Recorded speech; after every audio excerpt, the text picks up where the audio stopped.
Amados irmãos da Igreja Presbiteriana do Parque Jurema, quero saudá-los com a graça e com a paz do nosso Senhor e Salvador Jesus Cristo. Amém. Meus amados, hoje nós vamos meditar na palavra do Senhor que está no Evangelho segundo escreveu Lucas, no capítulo de número 10. Eu gostaria de pedir para que você abrisse esse texto da palavra de Deus em Lucas 10, nós faremos a leitura do versículo 21 em diante. Diz assim, irmãos, o texto da palavra de Deus em Lucas capítulo 10, versículo 21 em diante. Naquela hora, exultou Jesus no Espírito Santo e exclamou: Graças te dou, ó Pai, Senhor do céu e da terra, porque ocultaste estas coisas aos sábios e instruídos e as revelaste aos pequenininhos.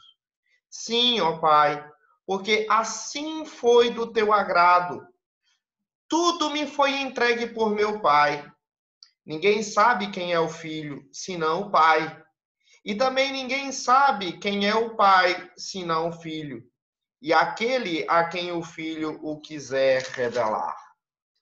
E voltando-se para os seus discípulos, disse-lhes particularmente: Bem-aventurados os olhos que veem as coisas que vós vedes, pois eu vos afirmo que muitos profetas e reis quiseram ver o que vedes e não viram, e ouvir o que ouvis e não ouviram. E eis que certo homem, intérprete da lei, se levantou com o intuito de pôr Jesus à prova e disse-lhe: Mestre, que farei para herdar a vida eterna? E então Jesus lhe perguntou: Que está escrito na lei? Como interpretas?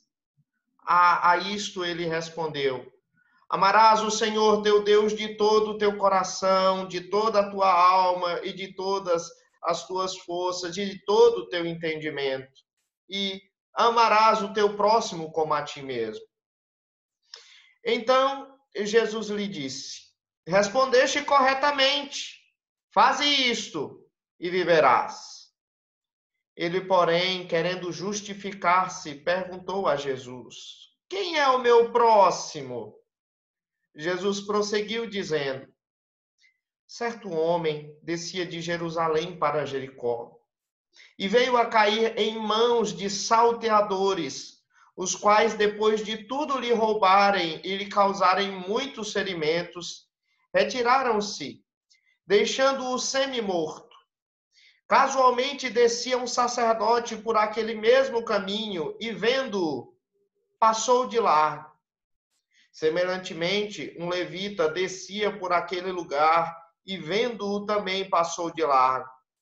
Certo samaritano que seguia o seu caminho passou-lhe perto e, vendo-o, compadeceu-se dele.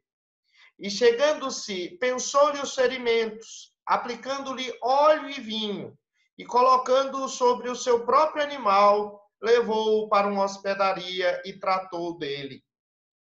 No dia seguinte, tirou 2 denários e os entregou ao hospedeiro, dizendo: Cuida deste homem, e se alguma coisa gastares a mais, eu te indenizarei quando voltar.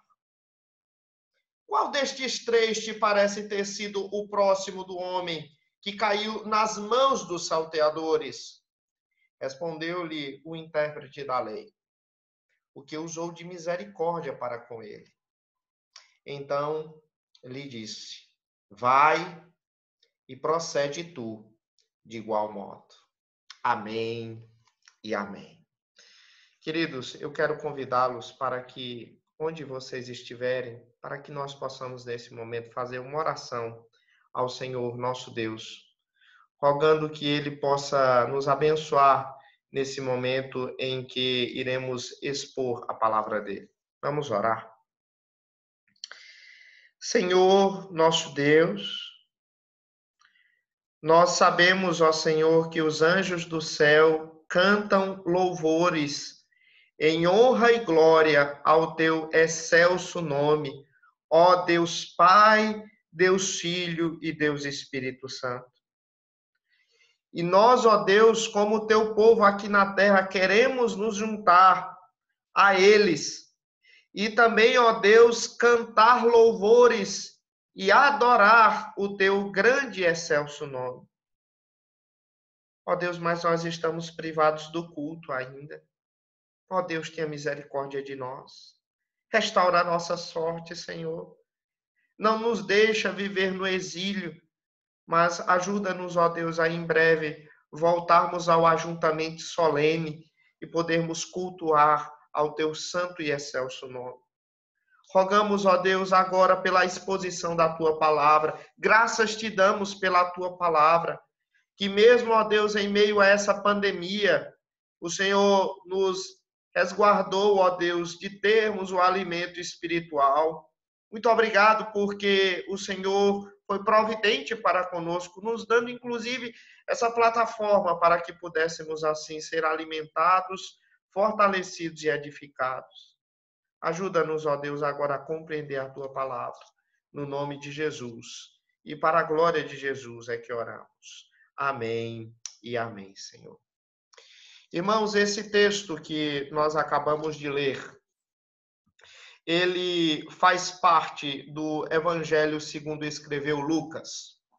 Lucas, ele escreveu esse texto para um gentio recém-convertido chamado Teófilo. Segundo o próprio Lucas nos informa no início do seu evangelho, Teófilo ele precisava de uma narração sobre o que Jesus fez, sobre aquilo que Jesus ensinou, para que Teófilo tivesse plena certeza das verdades que ele havia sido instruído, daquelas verdades que ele havia escutado na pregação, quando ele havia se convertido. Em resumo, então, o Evangelho de Lucas, ele foi escrito para relatar a Teófilo como a salvação de um gentio, como ele havia acontecido. E o texto que nós lemos, irmãos, deve ser lido dentro dessa perspectiva. O texto que nós lemos faz parte de um capítulo que, no seu início, narra o Senhor Jesus Cristo enviando 70 discípulos para que, de 2 em 2, diz o versículo 1 deste capítulo, o precedessem em cada cidade e lugar aonde ele estava para ir. O Evangelho de Lucas nos fala que o Senhor Jesus Cristo ele estava viajando lentamente para Jerusalém. Lá em Jerusalém, onde ele iria morrer pelos nossos pecados, pelos pecados de todo aquele que nele cresce, como Senhor e Salvador de suas vidas. Então, o propósito dessa última viagem do Senhor Jesus Cristo até Jerusalém é passar naquelas cidades onde ele havia enviado os 70 discípulos, para que então esses 70 pudessem falar a respeito do reino de Deus, antes que o próprio Jesus Cristo chegasse ali. O capítulo de número 10 do Evangelho de Lucas nos fala que quando os 70 retornaram à presença de Jesus, eles estavam muito felizes, eles estavam muito empolgados. E é fácil nós entendermos por que eles estavam tão alegres, porque eles estavam falando a respeito da vitória que eles haviam tido naquelas viagens, naquelas pregações que eles assim ministraram. O Senhor Jesus Cristo deu poder a eles, deu autoridade a eles para curar, para expulsar demônios, para pregar a palavra, e eles haviam sido muito bem-sucedidos, e o reino de Deus, portanto, estava prosperando, e eles estavam muito felizes por conta daquilo tudo. Mas, no versículo 20, o Senhor Jesus Cristo se volta para eles e diz assim: alegrai-vos, não porque os espíritos se submetem, e sim porque o vosso nome está arrolado nos céus. Ah, irmãos, que verdade tão preciosa! Era essa a verdade que os discípulos precisavam saber, Era essa a verdade que Teófilo precisava entender, e é isso que eu e você precisamos também compreender. Que a nossa alegria, a alegria maior de um crente é ter a vida eterna, é ter o céu como herança. E é sobre isso que esse texto, de alguma maneira, vai tratar. Esse texto é dividido em 4 seções. E cada uma delas trata a respeito de uma particularidade acerca da vida eterna, que Teófilo precisava compreender, que os discípulos de Jesus precisavam compreender, que eu preciso entender e que os irmãos também precisam, então, assimilar. Então, vamos ver. Por exemplo, do versículo 21 ao versículo 24, nós temos a primeira lição que nós precisamos compreender acerca da vida eterna. O versículo 21 ao versículo 24 nos ensina que a vida eterna não depende do nosso nível de instrução. Acompanhe, por favor, o versículo 21. O versículo 21, ele é dito justamente depois de que o Senhor Jesus Cristo recebeu a notícia dos 70, de que o reino de Deus havia prosperado. A atitude do Senhor Jesus Cristo, quando ele escuta aquilo dos 70, é uma atitude de ação de graças. Veja, o Senhor Jesus Cristo, ele fará uma oração. Leia comigo o versículo de número 21. Acompanhe comigo a leitura do versículo 21. Naquela hora, exultou Jesus no Espírito Santo e exclamou: graças te dou, ó Pai, Senhor do céu e da terra, porque ocultaste estas coisas aos sábios e instruídos e as revelastes aos pequeninos. Sim, ó Pai, porque assim foi do teu agrado. Aqui o Senhor Jesus Cristo, ele louva a Deus pelo fato dele ter se revelado de uma maneira muito especial. Deus, ele não se revelou de uma forma, digamos, que seria discernível através da sabedoria humana, através da inteligência humana, através da ciência, através da tecnologia. O Senhor Jesus Cristo, ele louva a Deus porque Deus, ele se revelou de uma maneira justamente contrária a essas coisas. Na verdade, ele ocultou a verdade a respeito de si mesmo, de tal maneira que ela não podia ser descoberta por meio da sabedoria humana. Em vez disso, diz o texto, diz o Senhor Jesus, que Deus se revelou para os seus eleitos. Deus se auto-revelou a estes. E na linguagem usada aqui pelo Senhor Jesus Cristo no texto bíblico, as verdades eternas, elas eram encobertas aos sábios e instruídos desse mundo, mas elas eram reveladas aos pequeninos. Literalmente aqui, no grego é bebezinhos, certo? Logicamente, aqui o Senhor Jesus Cristo, ele fala em bebezinho, não no sentido literal, mas ele está usando aqui uma linguagem figurada. Ele está falando a respeito daquele tipo de pessoa de que Deus, ele se revelou. O bebê é alguém que confia naquilo que lhe é dito, sem preconceito. As criancinhas pequenas, elas têm um espírito muito receptivo. Pois bem, os discípulos de Jesus Cristo eram como bebês, porque eles estavam abertos à mensagem divina. Eles não interpuseram teorias, não colocaram tradições para testar aquilo que o Senhor Jesus Cristo havia dito. Pois bem, foi para eles que o Senhor Deus se revelou. Irmãos, isso é muito importante para todos nós.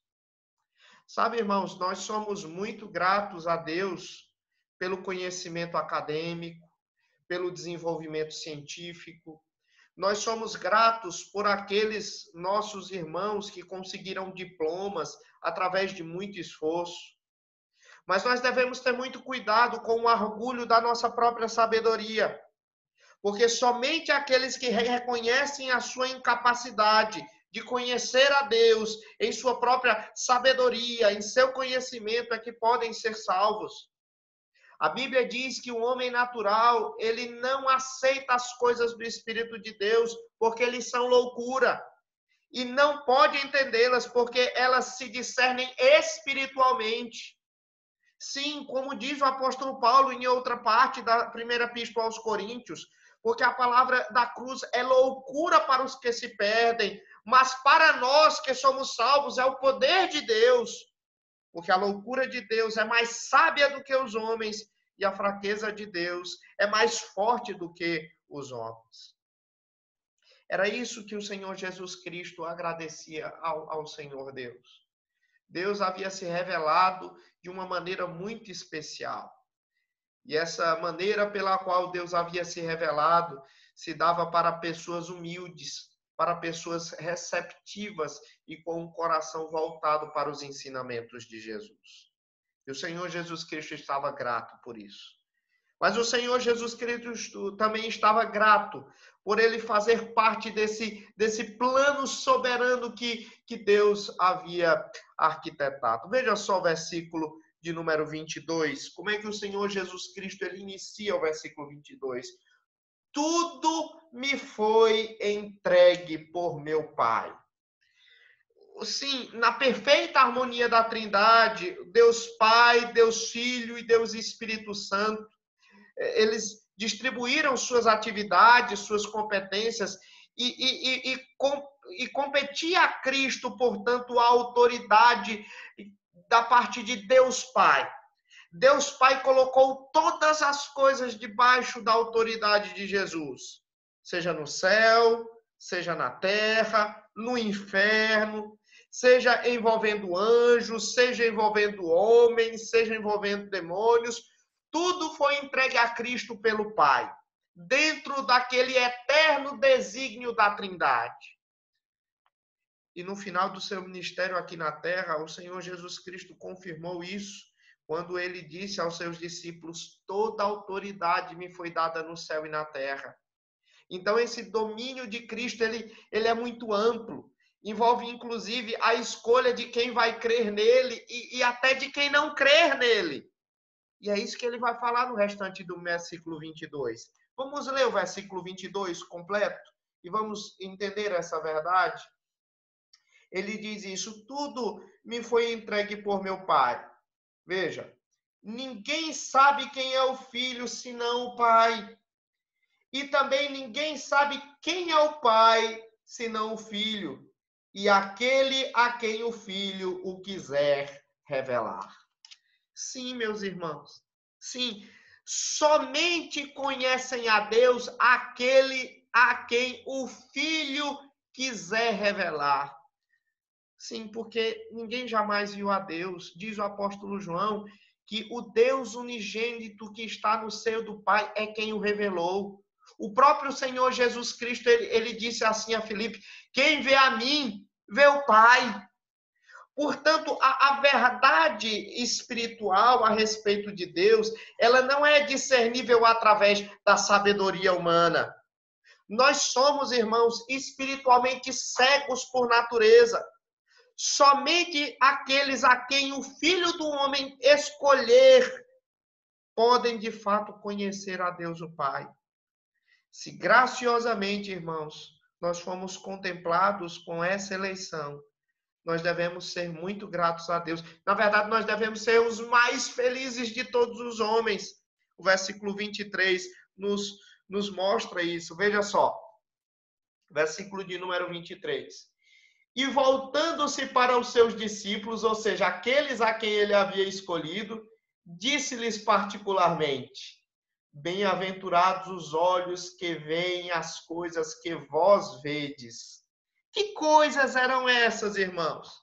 Era um mistério do Messias sendo revelado, o ministério do Cristo, a chegada do reino de Deus, o cumprimento das profecias do Antigo Testamento, a derrota de Satanás, a expiação vicária de Cristo na cruz, os grandes milagres. Todas aquelas coisas eram acompanhadas de fé. E o Senhor Jesus Cristo disse: olha, vocês são bem-aventurados por causa disso. Vocês são felizes por causa disso. Que privilégio, irmãos! Que privilégio! eles tinham e nós temos hoje. Nós compreendemos essas coisas não por causa de que alguém nos ensinou alguma teoria científica, ou então por algum experimento científico, ou porque nós pesquisamos isso em uma faculdade, mas isso foi algo revelado da parte de Deus através do seu Filho a nós. E no versículo 24 ele continua dizendo assim: pois eu vos afirmo que muitos profetas e reis quiseram ver o que vedes e não viram, e ouvir o que ouvis e não o ouviram. Nós somos muito felizes e privilegiados, porque mesmo os crentes mais proeminentes do Antigo Testamento, eles não foram abençoados com o conhecimento revelado a mim e a vocês, irmãos. Esse conhecimento da nova aliança. Por exemplo, Abel, Enoque, Noé, Abraão, Sara, Isaac, Jacó, José, Moisés, Raabe, Gideão, Baraque, Sansão, Jefté, Daniel, Samuel, todos eles morreram na fé, sem ter obtido as promessas, diz o livro de Hebreus, que vendo-as, porém, de longe. Mas nós conhecemos os mistérios agora revelados por Deus. Aleluia. Então, a vida eterna ela não depende do nosso nível de instrução. É isso que o versículo 21 ao versículo 24 nos ensina. O versículo 25 ao versículo 28 nos ensina a segunda verdade desse texto. Nos ensina que a vida eterna não depende de observância da lei. Enquanto o versículo 21 e 24 nos ensina que a vida eterna não depende de nível de instrução, o versículo 25 ao versículo 28 nos ensinam que a vida eterna não depende da nossa observância da lei. Então, após o Senhor Jesus Cristo, ele ter falado nos versículos que já expomos, sobre o fato de Deus ter ocultado o conhecimento de si mesmo aos sábios e instruídos desse mundo, no versículo 25 surge em cena um homem muito sábio e instruído. Veja só o versículo de número 25. Diz assim: e eis que certo homem, intérprete da lei, se levantou com o intuito de pôr Jesus à prova, e disse-lhe: mestre, que farei para herdar a vida eterna? Então Jesus lhe perguntou: que está escrito na lei? Como interpretas? Esse homem, irmãos, muito provavelmente esse intérprete da lei era um escriba. Esse homem, ele conversava com Jesus. Ele conversava com Jesus, mas ele fazia parte de um grupo de pessoas altamente educadas, muito proeminentes e também muito influentes na época de Jesus. Contudo, esse homem, ele foi até Jesus não com o objetivo de fazer perguntas sinceras. Na verdade, ele não foi até Jesus para aprender de Jesus. Ele foi, na verdade, para colocá-lo à prova, diz o texto.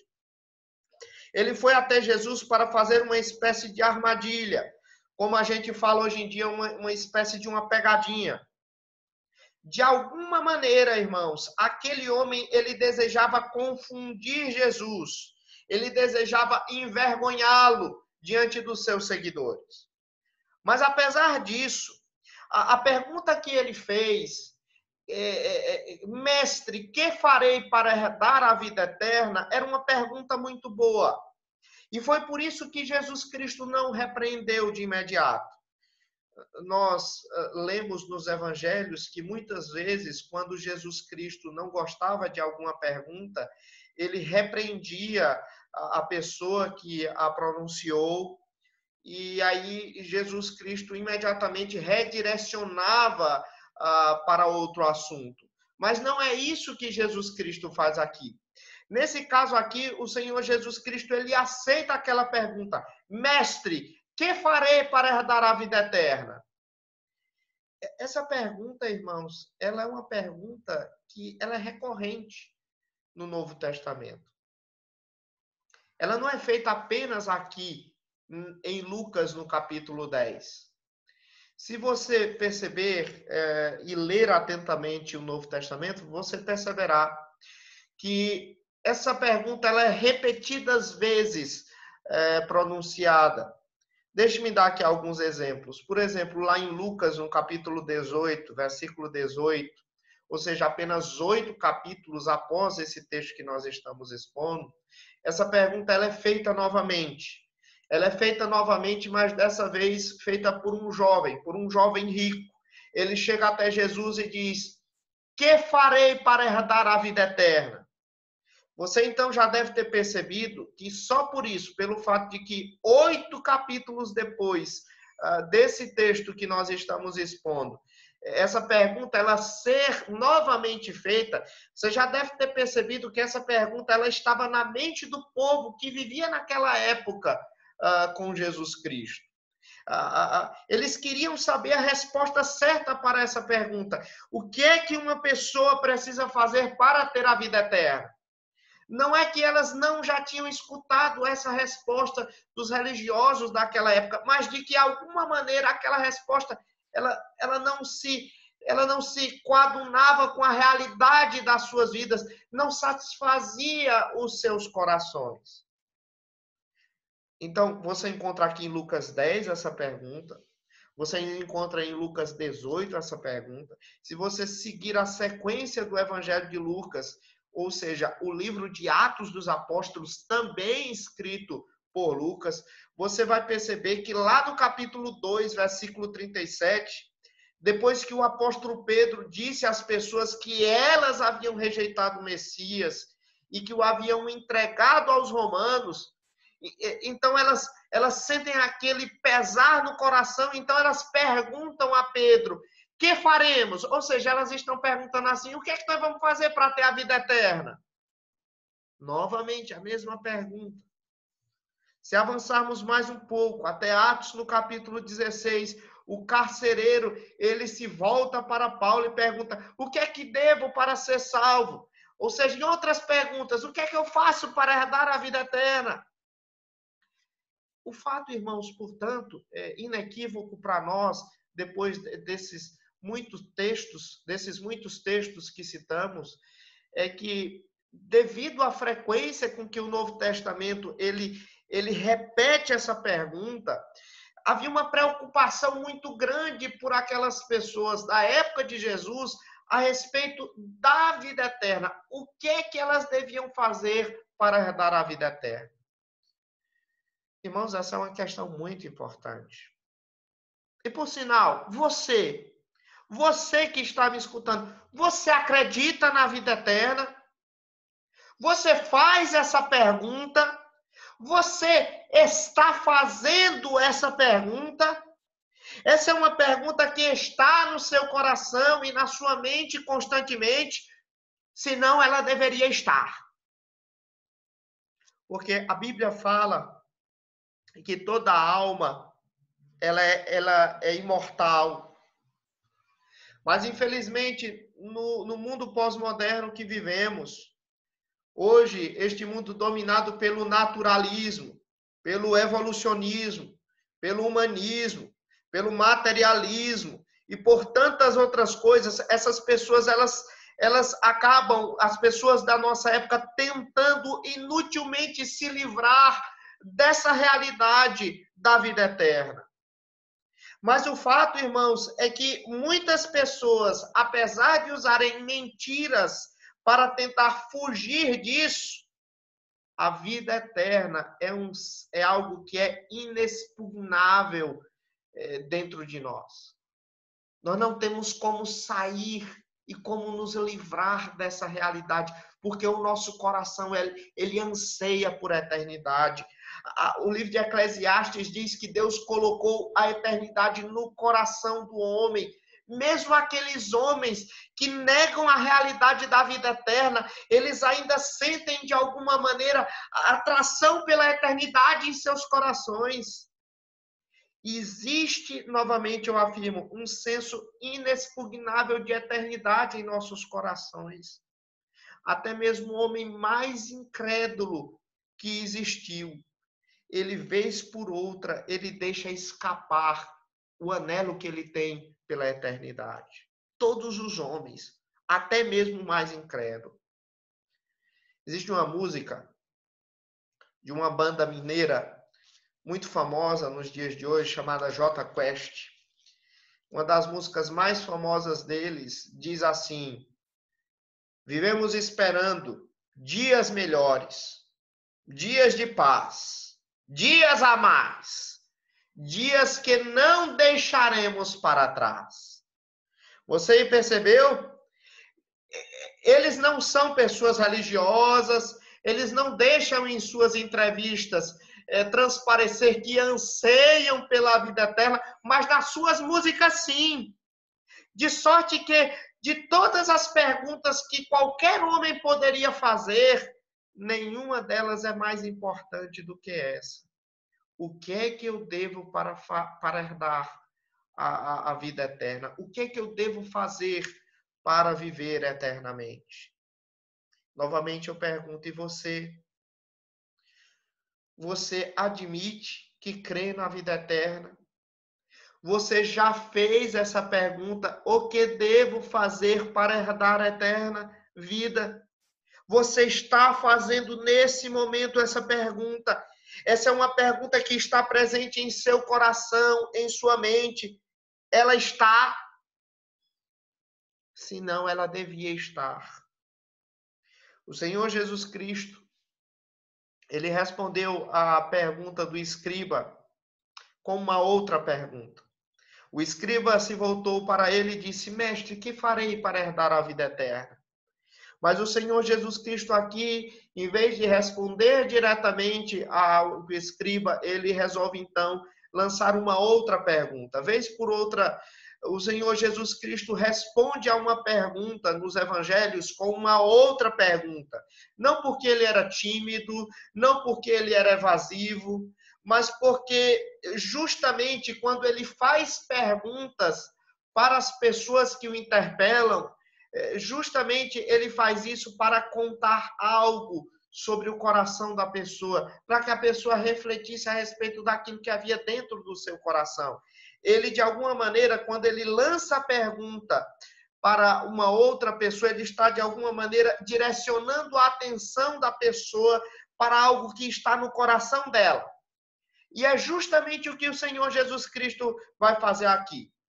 Jesus Cristo respondeu a pergunta que o escriba lhe fez com uma outra pergunta. Ele diz assim: o que é que está escrito na lei? É como se ele estivesse dizendo assim, ou perguntando assim: eu vou dizer uma coisa a você. Eu vou dizer o lugar onde você vai encontrar a resposta para essa pergunta. Onde é que você vai encontrar a resposta para essa sua pergunta? Aonde você vai encontrar isso na Bíblia? Como é que você lê a Bíblia? Como? E o versículo 27 nos diz a resposta daquele escriba. Veja só, versículo de número 27. A isto ele respondeu: amarás o Senhor teu Deus de todo o teu coração, de toda a tua alma, e de todas as tuas forças, e de todo o teu entendimento. E amarás o teu próximo como a ti mesmo. Então, aqui, a resposta do escriba à pergunta que o Senhor Jesus Cristo foi um resumo da lei, dos 10 mandamentos. Se nós lermos os 10 mandamentos, nós perceberemos que os 10 mandamentos, eles são divididos em 2 tipos de mandamento, tá? Em 2 categorias. Os primeiros 4 mandamentos explicam o que é que significa amar a Deus. Nós devemos ter apenas um Deus, nós não devemos fazer imagem de escultura, nós devemos adorá-lo, portanto, corretamente. nós deveríamos, então, não usar o nome do Senhor Deus em vão, nós devemos guardar um dia de descanso. Esses 4 mandamentos, portanto, é o que significa amar a Deus. E os 6 últimos mandamentos falam a respeito de como nós devemos amar o nosso próximo.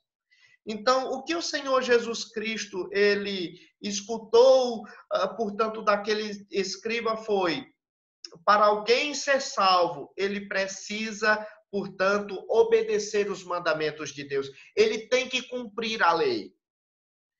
Veja só o que o Senhor Jesus Cristo respondeu a ele no versículo 28. Jesus Cristo disse: então Jesus lhe disse: respondeste corretamente, faze isto e viverás. Ou seja, Jesus Cristo disse assim: você está certíssimo. Se você disse certo isso, então você agora tem que ir em frente e fazer tudo isso. Tente fazer isso. Tudo que você precisa fazer para chegar no céu é amar a Deus e amar ao próximo completamente.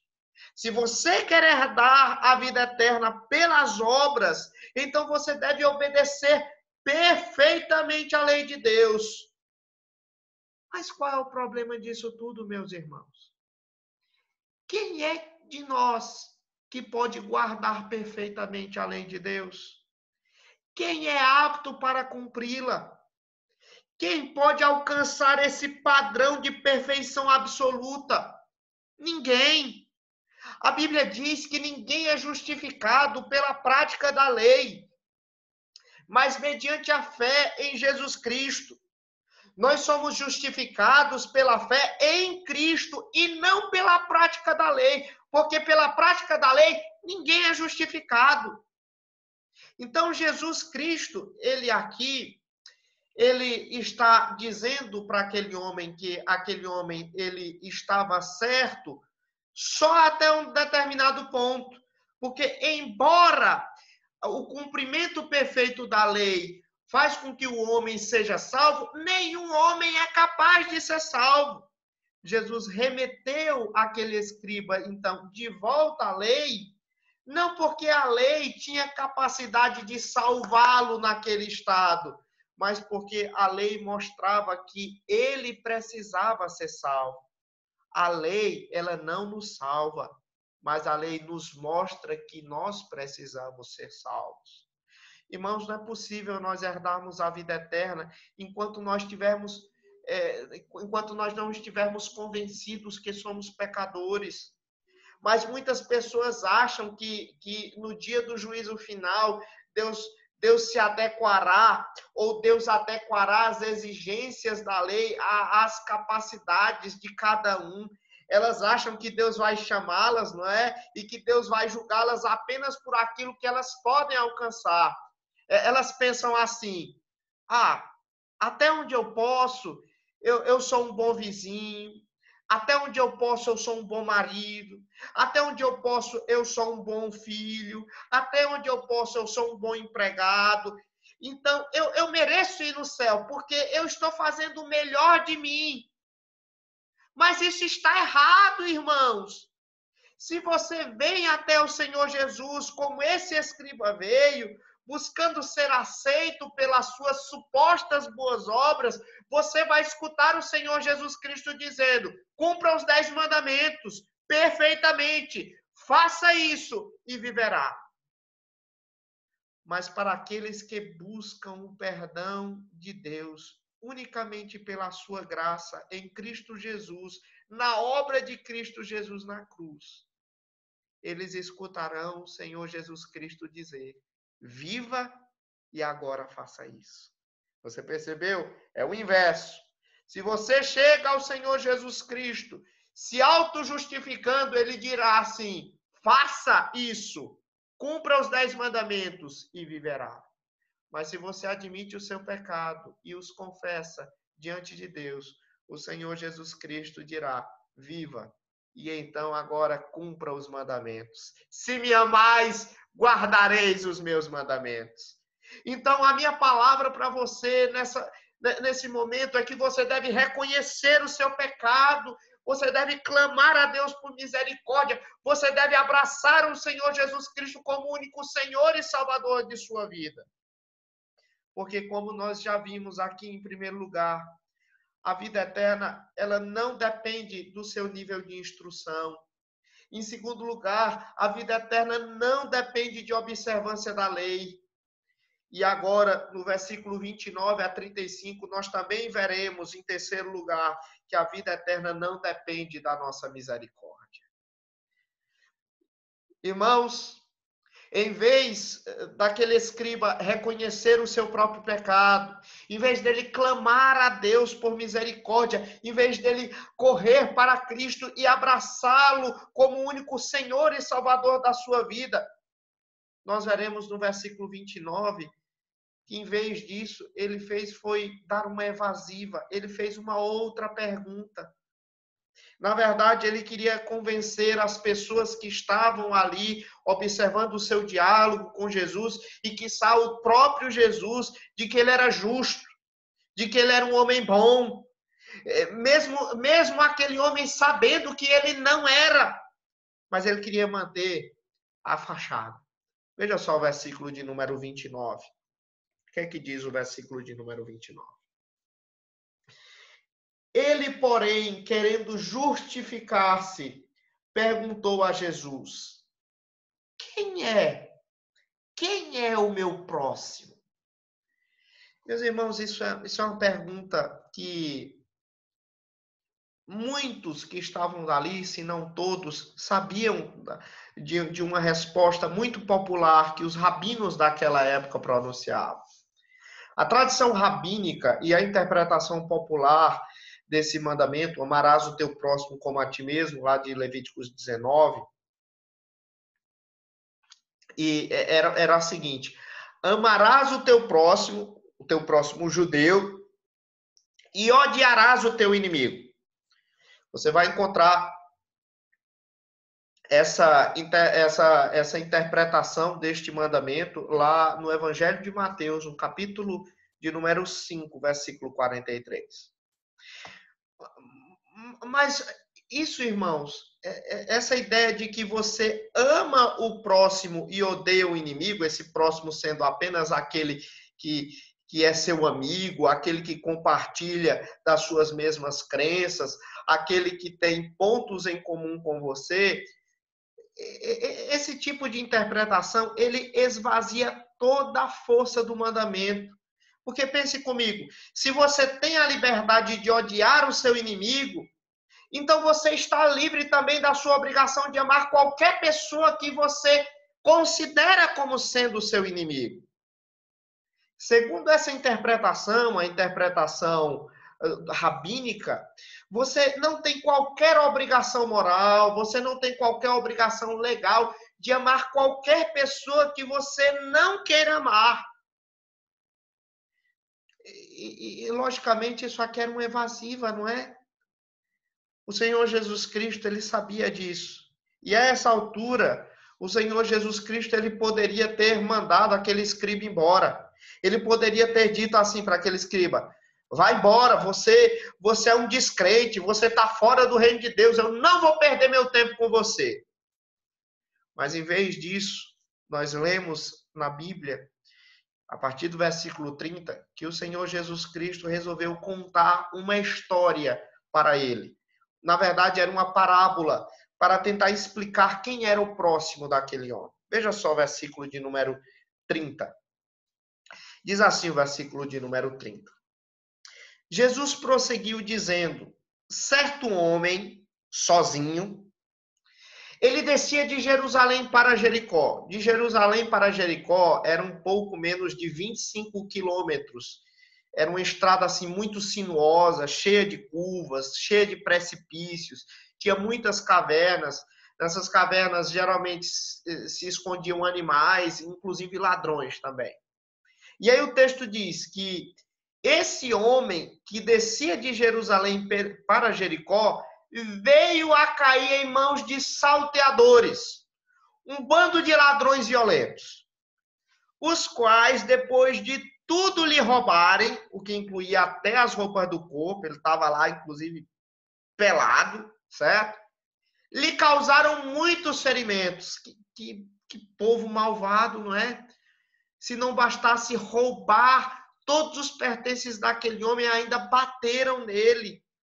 E o texto diz que retiraram-se, deixando-o semi-morto, ou seja, largado na estrada.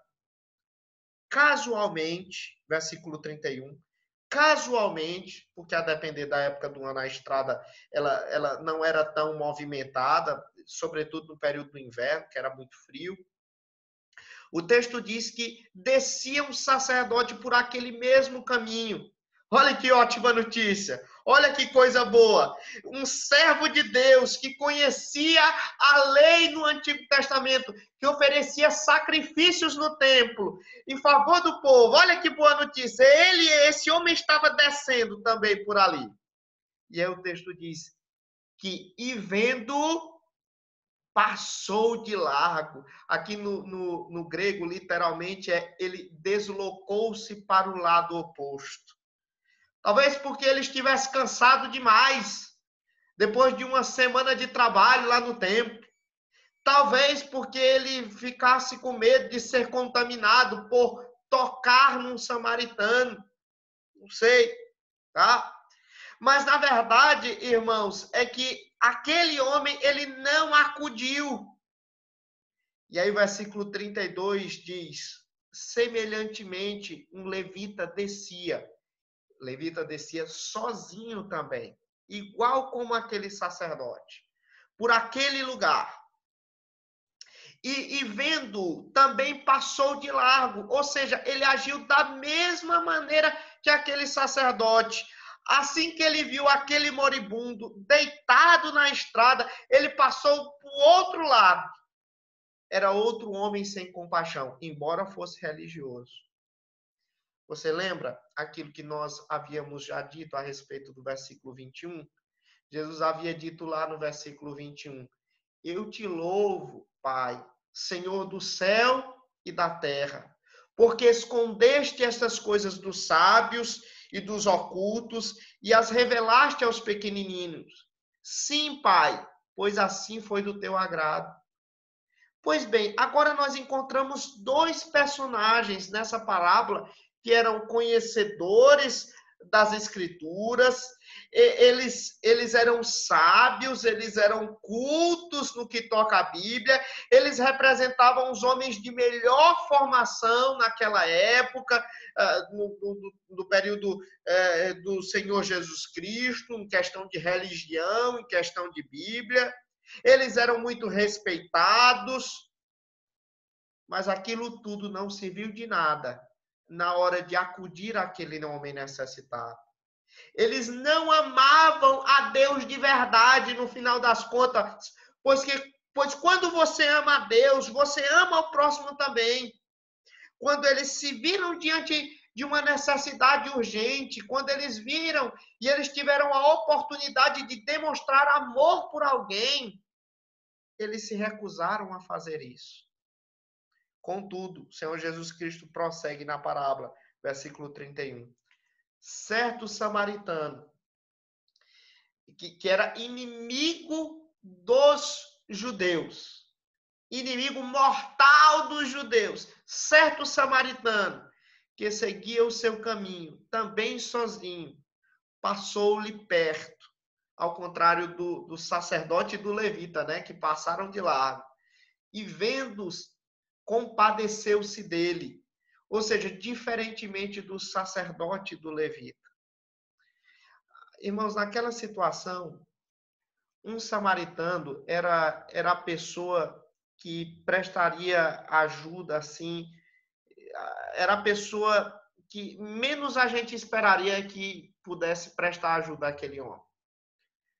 O povo judeu, ele considerava os samaritanos religiosamente impuros. Os samaritanos, eles também desprezavam os judeus. Os samaritanos, eles eram descendentes dos israelitas que haviam se casados com povos pagãos, quando os assírios eles levaram a maior parte do Reino do Norte para o exílio no ano 722. E para povoar aquela terra, eles trouxeram pessoas de outras nações para aquele local. Então, houve uma miscigenação ali de raça. Os israelitas, eles acabaram, de alguma maneira, preservando algumas tradições religiosas no Antigo Testamento, mas eles misturaram aquelas tradições religiosas com algumas outras crenças pagãs. O culto, por exemplo, dos samaritanos era uma mistura dessas duas coisas, tá? De tradições do Antigo Testamento e também com tradições pagãs desses povos que haviam povoado ali aquela região norte da Palestina. E era por isso que os judeus consideravam os samaritanos impuros. Mas o que nós temos aqui na parábola, irmãos? Nós temos um homem que, na opinião de qualquer religioso judeu naquela época, seria um inimigo de sangue daquele viajante ferido. E se o sacerdote e o levita haviam ignorado a vítima, o que esse samaritano faria ao ver aquele judeu ferido na estrada? O que seria? Certamente, muitos diriam, não, ele vai matar, vai terminar de matar aquele pobre coitado. Mas não foi isso que aconteceu. Pelo contrário, o Senhor Jesus Cristo vai dizer que esse samaritano se compadeceu dele. Alguma parte do coração daquele samaritano se moveu e acolheu aquele homem. Quem sabe um senso de tristeza, um senso de luto ou de empatia. Ele viu aquele homem e ele reconheceu a necessidade urgente de resgatá-lo.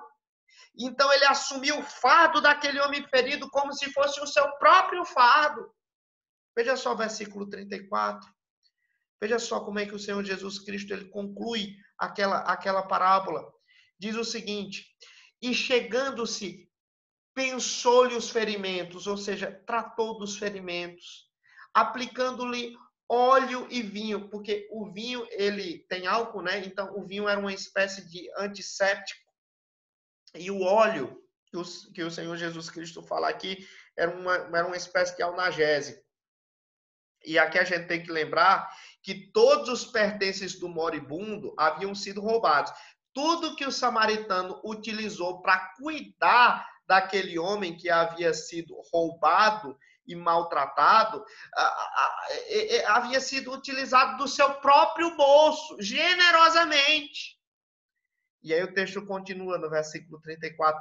E colocando sobre o seu próprio animal, podia ser um jumento, podia ser um burro. Então, ele colocou no próprio animal, aquele homem, e começou a andar a pé, né? Ele andando a pé, levou para uma hospedaria. Mas isso não é tudo, veja só. E tratou dele, diz aí no versículo 34. Ou seja, ele não largou aquele homem sozinho ali na hospedaria, mas ele passou a noite inteira cuidando dele. Quem já cuidou de doente no hospital sabe que é um negócio difícil. Não é fácil. Aquele homem fez isso. E o versículo 35 diz o seguinte: no dia seguinte tirou 2 denários, ou seja, o suficiente para pagar 3 semanas de hospedagem. 3 semanas de hospedagem em qualquer hotelzinho desse de beira de estrada, daquela época, né? E os entregou ao hospedeiro dizendo: cuida deste homem. E se alguma coisa gastares a mais, eu tu indenizarei quando voltar. Aqui, em outras palavras, aquele samaritano, ele deu um cheque em branco. E disse: olha, tá aqui, essa é a garantia que eu vou voltar. Tá aqui o cheque em branco. Eu vou pagar. Irmãos, isso não era um cuidado pequeno. O que aquele samaritano fez não foi uma coisa pouca. O samaritano, ele estava fazendo um sacrifício extraordinário por alguém que ele não conhecia. Na verdade, os samaritanos, eles eram considerados inimigos do povo de Deus. Então, eu acho que é importante agora a gente se colocar no lugar daquele samaritano. Será, irmão, se nós faríamos tudo o que aquele samaritano fez? Será que faríamos? Não. Nós não faríamos. Talvez nós faríamos algum sacrifício, quem sabe, por uma pessoa necessitada que fosse um membro da nossa família, ou algum amigo que fosse querido nosso. Mas quem faria tudo isso que aquele samaritano fez por um estranho, ou até mesmo por um inimigo? Quem? Quem? Nenhum de nós, irmãos. Mas existe alguém por quem eu e você faríamos todas estas coisas. Quem é que é este privilegiado? Nós mesmos. Irmãos, é exatamente assim que nós procuramos satisfazer as nossas próprias necessidades, não é? Nós não agimos para com o nosso próximo na maneira como nós agimos para conosco mesmo e na maneira como nós queremos que os outros ajam para conosco. Nós dizemos para as outras pessoas: ah, fulano, dê-me tudo o que eu preciso. Chame o melhor médico. Leve-me para o melhor hospital. Compre os remédios mais caros. Cuide de mim enquanto eu precisar. Procure um lugar que seja confortável para mim. Mas, meus irmãos, a gente não procura isso para aqueles que são os nossos inimigos ou para aqueles que nós não conhecemos. Irmãos, se realmente nós sempre amássemos o nosso próximo da mesma forma como nós amamos a nós mesmos ou como nós cuidamos a nós mesmos, a generosidade do samaritano não seria algo tão notável para nós, a gente não ficaria tão impressionado. Mas é justamente por isso que a vida eterna não depende da nossa misericórdia, porque se dependesse da nossa misericórdia, a vida eterna nunca seria a nossa herança. Nós estaríamos condenados para o inferno. E nós temos que aprender isso. Nós temos que aprender que a vida eterna não depende do nosso nível de instrução. Nós temos que aprender, em segundo lugar, que a vida eterna não depende da observância da lei. Nós temos que aprender que a vida eterna não depende da nossa misericórdia.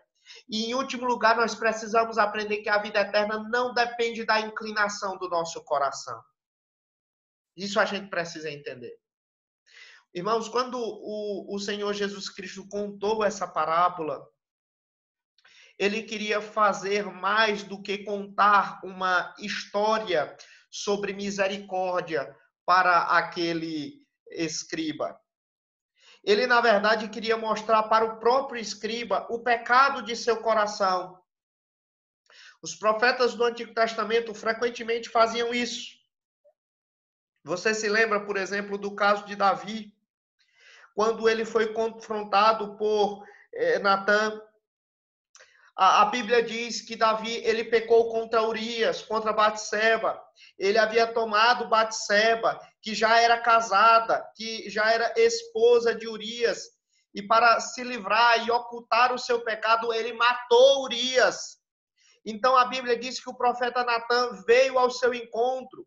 E em vez de confrontar a ele diretamente, ele contou uma história sobre um homem que tinha apenas uma única ovelha. E um outro homem, um homem muito poderoso que tinha todos os tipos de ovelhas e várias ovelhas, mas que tomou a única ovelhinha daquele que só tinha uma única. E aí, essa história, ela não foi contada por Natã a Davi para entreter Davi. Ele contou essa história para mostrar a Davi o seu pecado. E Jesus Cristo, nessa parábola, ele está contando essa história justamente para mostrar àquele escriba o coração dele, o pecado que habitava no coração dele. Então, veja só, a pergunta que o Senhor Jesus Cristo faz para aquele escriba, justamente após ele contar aquela parábola do bom samaritano. Veja só, versículo de número 36. Qual destes três te parece ter sido o próximo do homem que caiu nas mãos dos salteadores? Ou seja, Jesus Cristo, ele respondeu ao escriba com uma outra pergunta. O escriba perguntou: quem é o meu próximo? E aqui o Senhor Jesus Cristo responde essa pergunta com uma outra pergunta. Que te parece ter sido o próximo do homem que caiu nas mãos dos salteadores? Ou seja, o Senhor Jesus Cristo, ele virou a mesa. Ele fez isso, irmãos, porque é muito fácil. Ele fez isso porque é muito fácil para mim e para você falarmos de coisas abstratas e deixar de resolver os problemas concretos da vida. Nós podemos discutir, por exemplo, o que é pobreza e mesmo assim jamais ajudar uma pessoa que é carente, certo? E essa reflexão que o Senhor Jesus Cristo está fazendo aqui nesse momento para o escriba, ele quer perguntar para aquele escriba em termos práticos, quem é o teu próximo? Quem? Quem? Me responda. E o versículo 37 tem a resposta do escriba. Veja só, versículo 37. Respondeu-lhe o intérprete da lei: o que usou de misericórdia para com ele. Ou seja, o samaritano. O samaritano era o próximo. O que o Senhor Jesus Cristo nos ensinou, meus irmãos, aqui nesse exato momento, é que o meu próximo é quem estiver mais próximo de mim. Simples assim. Mesmo que este seja meu inimigo. Isso não depende de cidadania, isso não depende de raça, isso não depende de classe social. O meu próximo é quem estiver mais próximo de mim, mesmo que seja o meu inimigo. Onde quer que precisem de nós, nós podemos nos mostrar disponíveis e assim usar de misericórdia para com essas pessoas. E isso era algo muito importante para aquele escriba naquele exato momento, porque os judeus daquela época, eles consideravam apenas os seus conterrâneos, ou apenas os judeus como sendo seus próximos. Isso explica o fato daqui do escriba não falar o nome do samaritano. Você nota aqui, no versículo de número 37, ele diz assim: respondeu-lhe o intérprete da lei: o que usou de misericórdia para com ele. Ou seja, ele evitou falar o nome samaritano, né? Ele compreendeu a resposta, ele deu a resposta correta, mas ele se engasgou na hora de falar a palavra samaritano. Ele não admitia a possibilidade de um ímpio ser salvo. E aquilo acabava revelando o coração dele, a inclinação do coração dele. Ele não queria que ninguém que não fosse judeu fosse salvo. Mas graças a Deus, meus irmãos, que a despeito disso, na nova aliança, o Senhor Jesus Cristo quebrou as distinções entre judeu e gentio. E agora, aquele que crê nele, aquele que crê nele como Senhor e Salvador de sua vida pode ser salvo. E se essa pessoa que eu não simpatizo, de repente, ela age corretamente, agora na nova aliança, eu tenho a compreensão de que eu tenho que fazer o mesmo que ela fez, a despeito de quem ela seja. E é isso que o Senhor Jesus Cristo nos ensina aqui. Que a despeito do lugar onde você nasça, na verdade, você pode fazer uma boa obra e você pode fazer parte da aliança de Deus. Veja só o versículo 37, o que o Senhor Jesus Cristo diz. Então lhe disse: vai e procede tu de igual modo. É como se Jesus Cristo estivesse dizendo: você está certo pela segunda vez. Eu lhe fiz uma pergunta na primeira vez e você estava certo quando você respondeu. E agora você está certo novamente. Eu lhe direi agora: você quer herdar o céu? Então faça o que a Bíblia diz. Ame todos aqueles que estiverem próximos a você, agindo misericordiamente para com eles, mesmo eles sendo seus inimigos. Mas saiba de uma coisa: você e nenhum outro conseguirá. E é justamente por isso que eu vim para morrer. eu vou morrer para que todo aquele que em mim crer tenha a vida eterna. E eis, portanto, irmãos, a grande lição desse texto. Esse texto nos ensina, meus irmãos, algo maravilhoso. A lição desse texto é que a vida eterna é a nossa graciosa herança se nós cremos em Cristo como Senhor e Salvador. Sim, a vida eterna é a nossa graciosa herança se cremos em Cristo como Senhor e Salvador. Por quê? Por que a vida eterna é a nossa graciosa herança se cremos em Cristo como Senhor e Salvador? Porque, como vimos, a vida eterna não depende do nosso nível de instrução. Porque a vida eterna não depende de observância da lei. Porque a vida eterna não depende da nossa misericórdia. E porque a vida eterna não depende da inclinação do nosso coração. Irmãos, eu gostaria de terminar minhas palavras dizendo que esse texto geralmente ele é interpretado falando a respeito do amor ao próximo.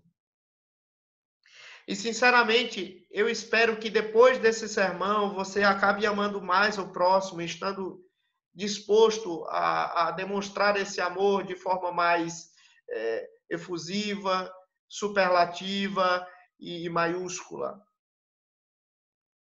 Mas há uma lição mais profunda aqui nesse texto. E foi isso que eu tentei mostrar para vocês.